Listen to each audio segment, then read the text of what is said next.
वहीं जापान यात्रा के तीसरे दिन मुख्यमंत्री डॉक्टर मोहन यादव कोबे और ओसाका का दौरा करेंगे। यहां वे बड़ी औद्योगिक कंपनियों के प्रमुख से बातचीत करेंगे।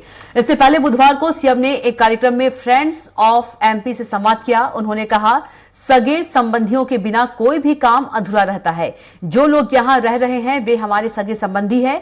यहां भले ही हैं, लेकिन अपनी मिट्टी से लगाव कभी कम नहीं होता है। इसलिए यहां रह रहे भारतीय अपने देश, अपने मध्य प्रदेश में भी निवेश के लिए जरूर आए।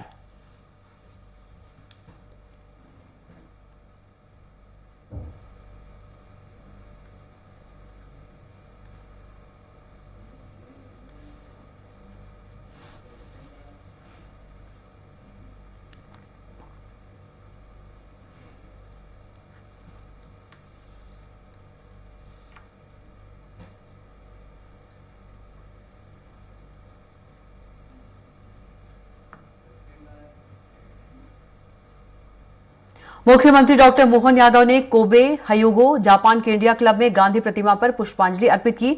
30 जनवरी 2025 को 8:45 पर आईएसटी कोबे हयोगो जापान।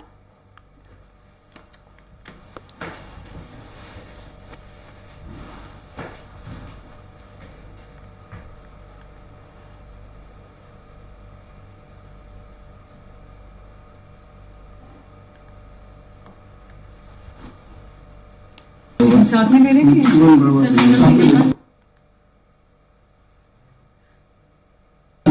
एक सेकेंड मेरी। आज जापान में कोबे नामक शहर में हमने पूज्य बापू की पुण्यतिथि पर अपनी विनम्र पुष्पांजलि की है। मुझे इस बात का एहसास है, महात्मा गांधी जी का समूचा जीवन भारतीय लोगों के लिए, खास करके 19वीं 20वीं शताब्दी के बीच में जिस प्रकार से बापू ने अपने जीवन का एक पूरा दर्शन, एक तरह से अहिंसा, स्वतंत्रता, मानवता, ऐसे कई गुणों से युक्त होकर के बापू ने सदैव सबका मार्ग प्रशस्त किया है। अफ्रीका से लगा करके इंडिया तक जिस प्रकार से उन्होंने अपने सबके लिए एक आदर्श जीवन जी करके पूरे भारतीयों का मान बढ़ाया, सम्मान बढ़ाया, और आजादी के लिए जिस प्रकार से अंग्रेजों से उन्होंने संघर्ष किया है। आइंस्टीन ने सही कहा था कि दुनिया आश्चर्य करेगी कि दुबले पतले इतने एक प्रकार से थोड़ा कृशकाय शरीर लेकिन विराट व्यक्तित्व के धनी, जिनका मन का इरादा हिमालय की एवरेस्ट चट्टान से भी ऊपर था, जिनने सत्य अहिंसा मार्ग को सदैव प्राथमिकता दी है। मैं उनको पुण्य स्मरण करता हूं। मध्य प्रदेश सरकार की ओर से पुण्य बापू का जीवन हम सब के लिए सदैव आदर्श के रूप में रहेगा। आज पुण्यतिथि के साथ हमने उनको स्मरण भी किया है। मैं मध्य प्रदेश के युवाओं के लिए रोजगार के अवसरों के लिए, खासकर औद्योगिक निवेश को बढ़ाने के लिए जापान की यात्रा में हूं। मुझे इस बात का संतोष है कि जिस प्रकार से जापान सहित बाकी देशों में भी रुझान बढ़ रहा है, यशस्वी प्रधानमंत्री श्रीमान नरेंद्र मोदी जी के नेतृत्व में भारत उत्तरोत्तर उन्नति कर रहा है। ऐसे में सब राज्यों और राज्य सरकारों का दायित्व बनता है कि वो अपने यहाँ औद्योगिक निवेश को बढ़ाएं, इससे हमारी जीडीपी में न केवल वृद्धि हो बल्कि युवाओं को रोजगार भी मिले, आर्थिक तरक्की हो। जापान वो देश है जहां आर्थिक संपन्नता तो है ही, लेकिन पर प्रौद्योगिकी के मामले में बहुत अच्छी उन्नत अवस्था है। रिसर्च को प्रोत्साहन देते हैं, जीवन अनुशासित जीते हैं और कई प्रकार की संभावनाओं से भरा हुआ ये पूरा क्षेत्र है। हम आगे बढ़ करके जापान और भारत, खासकर मध्य प्रदेश के संदर्भ में ये यात्रा मील का पत्थर साबित होगी। मेरी अपनी ओर से जापान वासियों को भी शुभकामना, और मध्य प्रदेश वासियों के लिए खासकर यहाँ के बाद जब ग्लोबल इन्वेस्टर समिट 24 तारीख को होगी तो मैं उम्मीद करूंगा कि इस प्रकार से बहुत अच्छा प्रतिसाद हमको मिलेगा। आज एक और कष्ट को स्मरण करना चाहूंगा। बीते दिन अमावस्या के समय कुंभ में संगम स्नान में हमारे लिए दुखद घटना हुई है। सुबह कई सारे लोग काल के गाल में समा गए। परमात्मा उनको बाबा महाकाल अपने चरणों में स्थान दे। ये एक तरह से हम सबके लिए दुखद बात है। और मुझे इस बात की जानकारी दी गई कि 3 लोग हमारे भी मध्य प्रदेश के उस यात्रा के दरमियान अपने मोक्ष की खास करके दुखद घड़ी में मोक्ष को उन्होंने प्राप्त किया है। घटना की जांच के तब सरकार ने निर्देश जारी किए हैं और आप सबसे निवेदन करना चाहूंगा कि अब जो जहां है वहां से सुरक्षित रहे, आने जाने के मार्ग का निर्धारण कर सुरक्षित यात्रा पूरी करे। मैं सभी पुण्यात्माओं के लिए पुनः बाबा महाकाल से कामना करता हूं कि उनको अपने चरणों में स्थान दे।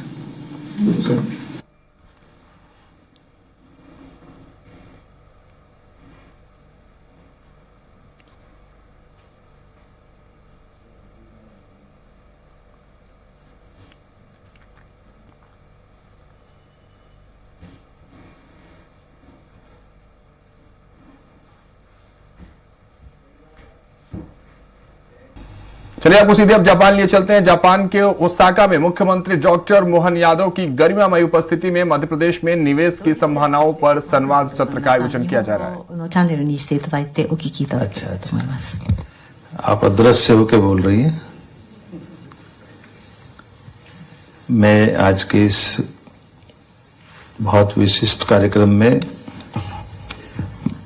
ओसाका के इस शहर में आप सभी अतिथिगण, उद्योगपतियों, विभिन्न औद्योगिक एसोसिएशन का भारत के हृदय प्रदेश मध्य प्रदेश की ओर से हार्दिक अभिनंदन करता हूं, स्वागत करता हूं। मंच पर विराजमान हमारे ओसाका कोबे के council general Shri Chandru Appar ji, JETRO के डायरेक्टर जनरल चीफ डायरेक्टर श्रीमान हिदेकी सुश्री एमी तेसिमा, सीआईआई के भारत प्रतिनिधि विष्णु जाजू जी, डॉक्टर राजेश राजोरा जी, एससीएस मध्य प्रदेश सरकार, पीएस राघवेंद्र सिंह जी, कमिश्नर सुदाम खाड़े जी,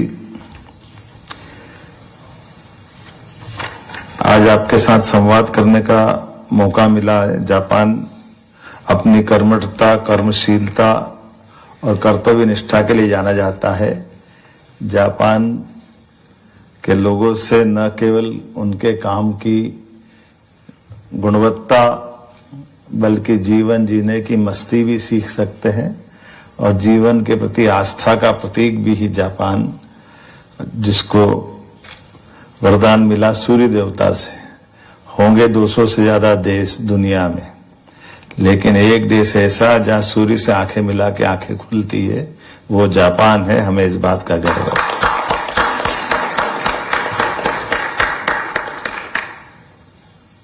आप अनुवाद कर रहे हैं क्या?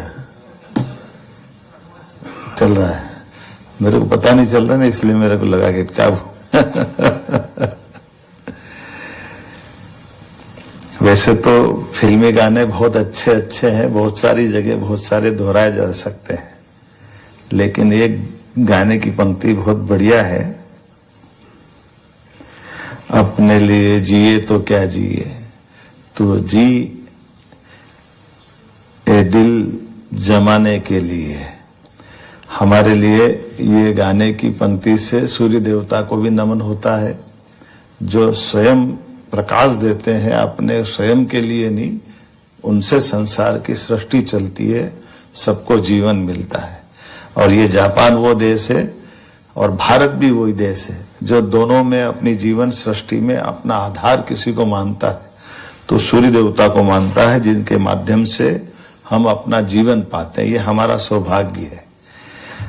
आज के इस अवसर पर जब मैं किसी निवेश के संबंध में अपने सभी योग्य अफसरों के द्वारा दिए गए प्रेजेंटेशन को देख रहा था, तो क्रमशः मेरे को तो ऐसा लगता है कि जैसे किसी के परिवार में 2 या 4 बच्चे हो, कोई उससे पूछे कि सबसे अच्छा वो बच्चा कौन सा है, तो वो तो सभी को अच्छा बताएगा, उसकी बड़ी मुश्किल हो जाती है कि वो किसके बारे में कहे कि यही अच्छा है।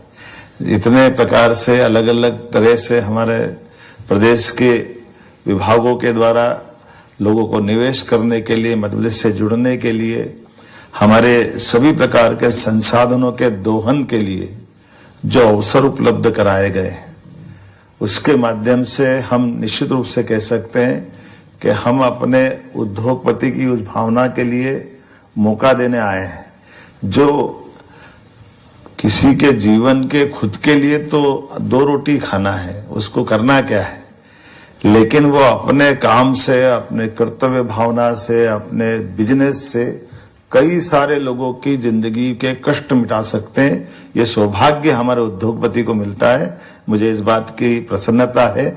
मैं ऐसे समूह में बात कर रहा हूं जो मेरी इस भावनाओं को समझ रहे हैं। आज आपके साथ संवाद करने का मौका मिला है। जापान अपनी कर्मठता, कर्मशीलता और कर्तव्य निष्ठा के लिए जाना जाता है। जापान के लोगों से न केवल उनके काम की गुणवत्ता बल्कि जीवन जीने की मस्ती भी सीख सकते हैं और जीवन के प्रति आस्था का प्रतीक भी ही जापान, जिसको वरदान मिला सूर्य देवता से। होंगे 200 से ज्यादा देश दुनिया में, लेकिन एक देश ऐसा जहां सूर्य से आंखें मिला के आंखें खुलती है, वो जापान है। हमें इस बात का गर्व है।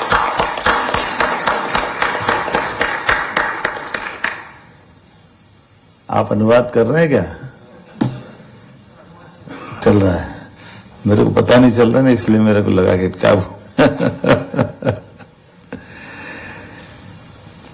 वैसे तो फिल्मी गाने बहुत अच्छे अच्छे हैं, बहुत सारी जगह बहुत सारे दोहराए जा सकते हैं, लेकिन एक गाने की पंक्ति बहुत बढ़िया है, अपने लिए जिए तो क्या जिए, तो जी ए दिल जमाने के लिए। हमारे लिए ये गाने की पंक्ति से सूर्य देवता को भी नमन होता है, जो स्वयं प्रकाश देते हैं, अपने स्वयं के लिए नहीं, उनसे संसार की सृष्टि चलती है, सबको जीवन मिलता है। और ये जापान वो देश है और भारत भी वही देश है जो दोनों में अपनी जीवन सृष्टि में अपना आधार किसी को मानता है तो सूर्य देवता को मानता है, जिनके माध्यम से हम अपना जीवन पाते हैं। ये हमारा सौभाग्य है। आज के इस अवसर पर जब मैं किसी निवेश के संबंध में अपने सभी योग्य अफसरों के द्वारा दिए गए प्रेजेंटेशन को देख रहा था, तो क्रमशः मेरे को तो ऐसा लगता है कि जैसे किसी के परिवार में 2 या 4 बच्चे हो, कोई उससे पूछे कि सबसे अच्छा वो बच्चा कौन सा है, तो वो तो सभी को अच्छा बताएगा। उसकी बड़ी मुश्किल हो जाती है कि वो किसके बारे में कहे कि यही अच्छा है। इतने प्रकार से अलग अलग तरह से हमारे प्रदेश के विभागों के द्वारा लोगों को निवेश करने के लिए, मध्य प्रदेश से जुड़ने के लिए, हमारे सभी प्रकार के संसाधनों के दोहन के लिए जो अवसर उपलब्ध कराए गए, उसके माध्यम से हम निश्चित रूप से कह सकते हैं कि हम अपने उद्योगपति की उस भावना के लिए मौका देने आए हैं, जो किसी के जीवन के खुद के लिए तो 2 रोटी खाना है, उसको करना क्या है, लेकिन वो अपने काम से, अपने कर्तव्य भावना से, अपने बिजनेस से कई सारे लोगों की जिंदगी के कष्ट मिटा सकते हैं। ये सौभाग्य हमारे उद्योगपति को मिलता है। मुझे इस बात की प्रसन्नता है। मैं ऐसे समूह में बात कर रहा हूं जो मेरी इस भावनाओं को समझ रहे हैं। जब मैं निवेश, रोजगार, आर्थिक प्रगति की बात करता हूं तो मुझे इसका और आनंद आता है जब वैश्विक निवेश के लिए सबसे सक्षम तकनीकी साझेदारी और सांस्कृतिक संबंधों का केंद्र हमारा जापान देश है। मुझे इस बात की भी प्रसन्नता है, जहां मैं बात कर रहा हूं वहां सरलता, सुगमता और संपन्नता तीनों की त्रिवेणी बहती है, जिसके भरोसे से हमारे लिए भविष्य की एक मजबूत नींव भर के हम अपने विश्वास को मंजिल तक पहुंचा सकते हैं। मुझे इस बात की भी प्रसन्नता है, जहां मैं बात कर रहा हूं ये देश भी उसी तरह से जाना जाता है जिस तरह से भारत जाना जाता है, मध्य प्रदेश जाना जाता है, जहां न्यूनतम रूप से हमारे अपने जीवन में कोई औद्योगिक अशांतता हो या लेबर प्रॉब्लम हो, इसके कहीं अते पते जैसे जापान में नहीं लगते हैं। ऐसी स्थिति मध्य प्रदेश की भी है, जहां हम अपने बिजनेस के लिए सभी प्रकार के अनुकूलता पाते हैं और कम से कम व्यवस्थाओं के भरोसे से ज्यादा विश्वास बनाया जा सकता है। मुझे इस बात की भी प्रसन्नता है, जहां मैं बात करने के लिए खड़ा हूं, वहां परमात्मा ने भी प्रकृति ने कुछ ज्यादा ही वरदान दिया है। इसलिए वन संपदा, जल संपदा, खनिज संपदा, मानव संपदा, सभी प्रकार की व्यवस्थाओं से जुड़ करके जीने का एक अंदाज ही अलग है। और हम भी ये कहते हैं कि हम शोषण के लिए नहीं, दोहन के लिए आपको बुला रहे हैं, क्योंकि दोहन शब्द बोलते ही हम प्रकृति और परमात्मा के बीच बुद्ध के संदेश को लेके खड़े दिखाई देते हैं, जिसके माध्यम से हम जियो और जीने दो की भावना से भी जोड़ करके हमारे अपने मूल उद्देश्य की तरफ आके दिखाई देते हैं। मुझे इस बात की प्रसन्नता है, जहां मैं विद्युत सरप्लस स्टेट के नाते से अपनी सरकार का ये महत्वपूर्ण पक्ष आपके सामने बता रहा हूं, उसी के समान मैं अपने प्रदेश को देश के अंदर सबसे क्लीन सिटी, सबसे क्लीन राजधानी और ग्रीन एनर्जी के भंडार से भी सरप्लस मानता हूं। उद्योगों के लिए पर्याप्त लैंड बैंक, अच्छी कनेक्टिविटी और रेल, रोड, हवाई सभी प्रकार के आवागमन के संसाधनों से हमारे प्रदेश ने अपनी एक अलग पहचान देश भर में निवेशकों के बीच बनाई है। मुझे इस बात का भी आनंद है कि हमारे प्रदेश के अंदर इंडस्ट्रियल कॉरिडोर्स भी अलग अलग प्रकार से बने हैं, जो राष्ट्रीय औद्योगिक कॉरिडोर्स का एक तरह से वो उनका वैकल्पिक स्थान लेने की स्थिति में आ रहे हैं। जब 8 लेन सुपर एक्सप्रेसवे जब हमारी दिल्ली से मुंबई की तरफ जाता है तो मध्य प्रदेश से जुड़ के जाता है, मुझे इस बात की भी प्रसन्नता है। और केवल वो नहीं, अटल प्रगति पथ, दिल्ली मुंबई एक्सप्रेसवे, औद्योगिक कॉरिडोर, पूर्व पश्चिम कॉरिडोर, उत्तर दक्षिण कॉरिडोर, ये सभी प्रकार के देश के किसी भी हिस्से से कहीं भी जाना हो, जो एक निवेशक के लिए सबसे मूलभूत आवश्यकता होती है कि वो अपने उत्पाद को समय रहते पूरे देश में पहुंचा सके।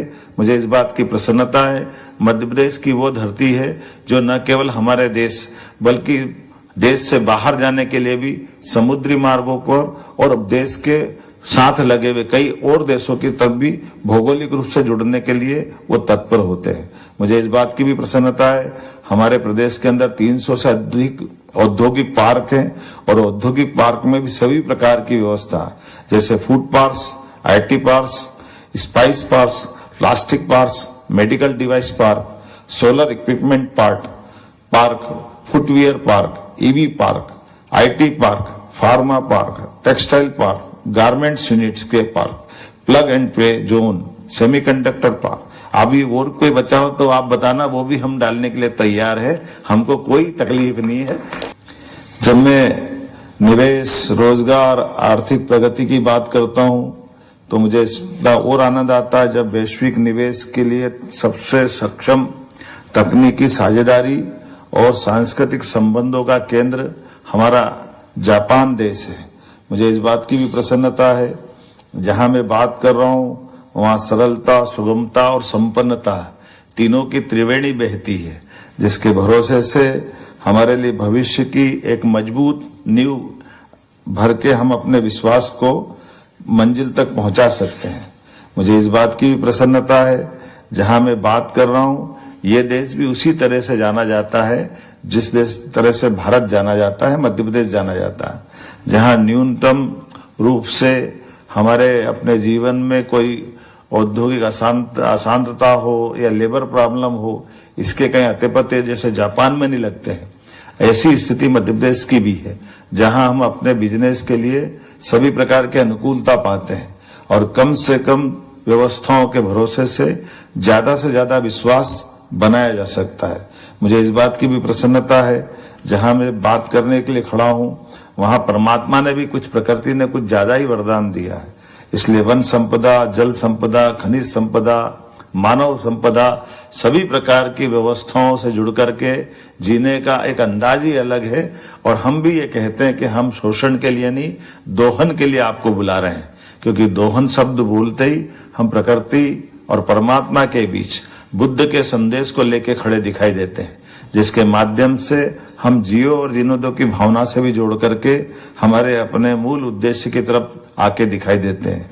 मुझे इस बात की प्रसन्नता है, जहां मैं विद्युत सरप्लस स्टेट के नाते से अपनी सरकार का ये महत्वपूर्ण पक्ष आपके सामने बता रहा हूं, उसी के समान मैं अपने प्रदेश को देश के अंदर सबसे क्लीन सिटी, सबसे क्लीन राजधानी और ग्रीन एनर्जी के भंडार से भी सरप्लस मानता हूं। उद्योगों के लिए पर्याप्त लैंड बैंक, अच्छी कनेक्टिविटी और रेल, रोड, हवाई सभी प्रकार के आवागमन के संसाधनों से हमारे प्रदेश ने अपनी एक अलग पहचान देश भर में निवेशकों के बीच बनाई है। मुझे इस बात का भी आनंद है कि हमारे प्रदेश के अंदर इंडस्ट्रियल कॉरिडोर्स भी अलग अलग प्रकार से बने हैं, जो राष्ट्रीय औद्योगिक कॉरिडोर्स का एक तरह से वो उनका वैकल्पिक स्थान लेने की स्थिति में आ रहे हैं। जब 8 लेन सुपर एक्सप्रेसवे जब हमारी दिल्ली से मुंबई की तरफ जाता है तो मध्य प्रदेश से जुड़ के जाता है, मुझे इस बात की भी प्रसन्नता है। और केवल वो नहीं, अटल प्रगति पथ, दिल्ली मुंबई एक्सप्रेसवे, औद्योगिक कॉरिडोर, पूर्व पश्चिम कॉरिडोर, उत्तर दक्षिण कॉरिडोर, ये सभी प्रकार के देश के किसी भी हिस्से से कहीं भी जाना हो, जो एक निवेशक के लिए सबसे मूलभूत आवश्यकता होती है कि वो अपने उत्पाद को समय रहते पूरे देश में पहुंचा सके। मुझे इस बात की प्रसन्नता है, मध्य प्रदेश की वो धरती है जो न केवल हमारे देश बल्कि देश से बाहर जाने के लिए भी समुद्री मार्गों पर और देश के साथ लगे हुए कई और देशों की तरफ भी भौगोलिक रूप से जुड़ने के लिए वो तत्पर होते हैं। मुझे इस बात की भी प्रसन्नता है, हमारे प्रदेश के अंदर 300 से अधिक औद्योगिक पार्क हैं और औद्योगिक पार्क में भी सभी प्रकार की व्यवस्था, जैसे food parks, IT parks, spice parks, plastic parks, medical device park, solar equipment park, footwear park, EV park, IT park, pharma park, textile park, garments units के park, plug and play zone, semiconductor park. अभी और कोई बचा हो तो आप बताना, वो भी हम डालने के लिए तैयार है। हमको कोई तकलीफ नहीं है। सरकार के व्यवस्थाओं के साथ जुड़ करके सभी क्षेत्रों में हमारे दरवाजे खुले हैं, क्योंकि हम शुद्ध रूप से, जैसे मैंने कहा है, कि हम निवेश और निवेशकों के साथ मध्य प्रदेश को कदम से कदम मिलाकर चलने के लिए तत्पर कर रहे हैं।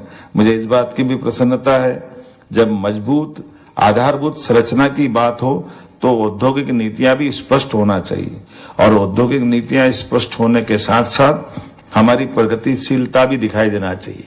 लेकिन उससे आगे बढ़कर भी जब हम अपनी नीतियों के बलबूते पर निवेशकों को बुलाने के लिए खड़े हैं, तो मुझे इस बात के भी और आनंद के साथ बोलने में मैं अपनी विनम्रता के साथ जरूर ये बात रखना चाहूंगा कि सरकार के मुखिया होने के नाते से निवेशक अगर बड़ा मन लेकर के आते हैं और ये बताई गई सीमाओं के बाहर भी हिम्मत करते हैं, तो आपके साथ निश्चित रूप से कदम मिला करके हमारी सरकार की शक्तियों के भरोसे से मैं अपने मंत्रिमंडल से भी आपके सपनों को पंख देने के लिए तत्पर हूं। मुझे कोई परेशानी नहीं है, क्योंकि हम निवेशकों के साथ जुड़ करके भविष्य में एक अच्छी साझेदारी की भूमिका रखना चाहते हैं। यद्यपि हमारी सरकार ने 25 से अधिक नई नीतियां निवेशकों की दृष्टि से बहुत आकर्षक सभी प्रकार से इन्वेस्टमेंट को आमंत्रित करने के लिए बुलाई है, लेकिन इन पॉलिसियों के इतर जाकर भी निर्णय लेना पड़े तो हम उसके लिए भी तैयार हैं। इसीलिए मध्य प्रदेश की तरफ से आपको बुलाने के लिए मैं आज स्वयं डायस पे खड़ा होकर के अपनी बात रख रहा हूं। मुझे इस बात की भी प्रसन्नता है कि स्वास्थ्य के क्षेत्र में भी हमने मेडिकल कॉलेजों में भी कई सारे नवाचार किए हैं। नए प्रकार से हमने अपने हॉस्पिटल को जोड़ करके भी PPP मॉडल पे मेडिकल कॉलेज देने की बात कही है। प्राइवेट सेक्टर में मेडिकल कॉलेज आप खोलो, पूरी जमीन फ्री देने को तैयार है। टूरिज्म के सेक्टर में जाए तो 100 करोड़ का निवेश लगाओ, 40 करोड़ का अनुदान आप में उसमें मिलने वाला है।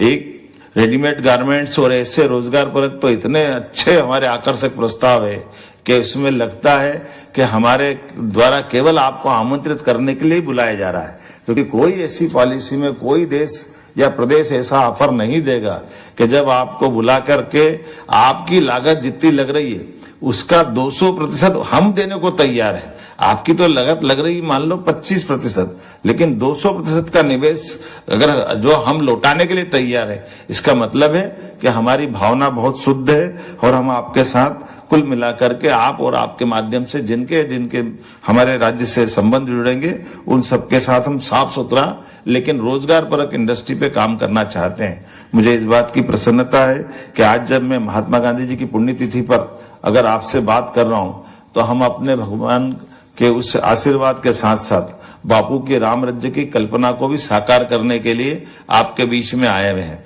मैं मान के चलता हूं, जैसे मैंने आज दिन में भी एक जगह कोई कोट किया था कि जापान तो ऐसा लगता है कि हमारा खोया हुआ भाई है जिसके साथ हमारी मुलाकात हो रही है। कई प्रकार से जापान की अनुकूलता भारत से बिल्कुल मेच खाती है, हमारी बौद्धिक दृष्टि से भी, महात्मा बुद्ध की दृष्टि से भी, एशिया के भागीदार होने की दृष्टि से भी और सूर्यनारायण की संस्कृति से जोड़कर भी, सभी प्रकार से देखो तो जापान हमारे साथ खड़ा दिखाई देता है। मैं एक और बात भी जानता हूं, किसी भी देश के साथ इतने गहरे संबंध हमारे हो न हो, लेकिन जापान से हर समय, हर काल, हर परिस्थिति में भारत के संबंध सदैव बहुत आत्मीयतापूर्ण रहे हैं। आज मैं ज्यादा बात न करते हुए कृषि के क्षेत्र में भी हमारी मध्य प्रदेश के अंदर तो एक विशेष पहचान है सरबती गेहूं के माध्यम से, और सरबती गेहूं हो, बासमती चावल हो, दालें हो, तिलहन हो, मिलेट हो, इत्यादि कई क्षेत्र में हमारे अपने प्रदेश की देश और दुनिया में अलग पहचान बनी है। रेडीमेड गारमेंट्स में भी टेक्सटाइल इंडस्ट्रियों के लिए एक बहुत बड़ी आने वाले समय की दृष्टि से भी एक बड़ी संभावना छिपी हुई है। बीते कल ही हमने जापान के सबसे धनी व्यक्तित्व के भी धनी और कृतित्व के भी धनी, जिनने अपने 75 साल की उम्र में भी अगर अपनी गौरव दिलाया है कि हाँ वो जापान के सबसे धनी है, लेकिन उन्होंने भारत से जुड़ने के साथ साथ भारत के भविष्य के और उसमें भी मध्य प्रदेश के साथ जुड़ करके मध्य प्रदेश को गौरवान्वित करने वाली जब बातें कही तो मुझे लगा कि हाँ जापान आना मुझे सार्थकता के साथ ऐसा लगा कि हाँ ऐसे इस भविष्य को जानने वाले भी यहाँ के हमारे औद्योगिक घराने के भी बहुत सुयोग्य लोग यहाँ निवास करते हैं। मैं आज जब फार्मा सेक्टर के लिए भी गया तो ऐसे लगा, हमारे यहाँ तो ये मान के चलो कि फार्मा की बहुत सारी बातें बता दी, अब मैं दोबारा दोहराना नहीं चाहूंगा, लेकिन फार्मा हो, पैनासोनिक हो, ब्रिज स्टोन हो, जो कंपनियां हमारे साथ एक बार जुड़ी है वो अभी अपना इतना उत्साह के साथ स्वागत कर रही है, वो अपने आप में इस बात का स्पष्ट कर रही है कि हाँ हमारे साथ एक बार जो आता है वो वहीं का हो गया है। पावर सरप्लस की बात तो मैंने दोहरा दी है, आईटी से लेकर भी ऐसे कई सेक्टर है जिसमें हमारे यहाँ आबादी का एक प्लस है और जापान में जिस बात की कमी है, हम एक दूसरे पे अवलंबित है, एक दूसरे पे निर्भर है, हमारे पास बौद्धिक क्षमता की कमी नहीं है, थोड़े से रोजगार के अवसरों की कमी के आधार पर हम कई प्रकार के स्किल डेवलपमेंट के काम पे भी काम कर सकते हैं और रिसर्च के आधार पे भी अपनी साथ में सहभागिता रह सकती है। बोलने के लिए तो बहुत कुछ है, लेकिन आज आपको बीच में ऐसा लगा कि वाकई मेरे अपने सुयोग्य अफसरों ने जितने अच्छे से बात की है, आज की यह शाम सार्थक हुई है। मेरी अपनी ओर से धन्यवाद, बहुत बहुत धन्यवाद।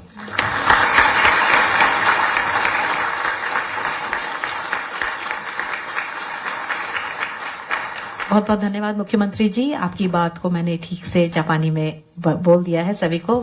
Thank you very much honourable chief minister of Madhya Pradesh doctor Mohan Yadav. And now I would like to invite on the podium mister Vishnu Jaju for his vote of thanks. बहुत बहुत धन्यवाद मुख्यमंत्री जी, आपकी बात को मैंने ठीक से जापानी में बोल दिया है सभी को। Thank you very much honourable chief minister of Madhya Pradesh doctor Mohan Yadav. And now I would like to invite on the podium mister Vishnu Jaju for his vote of thanks.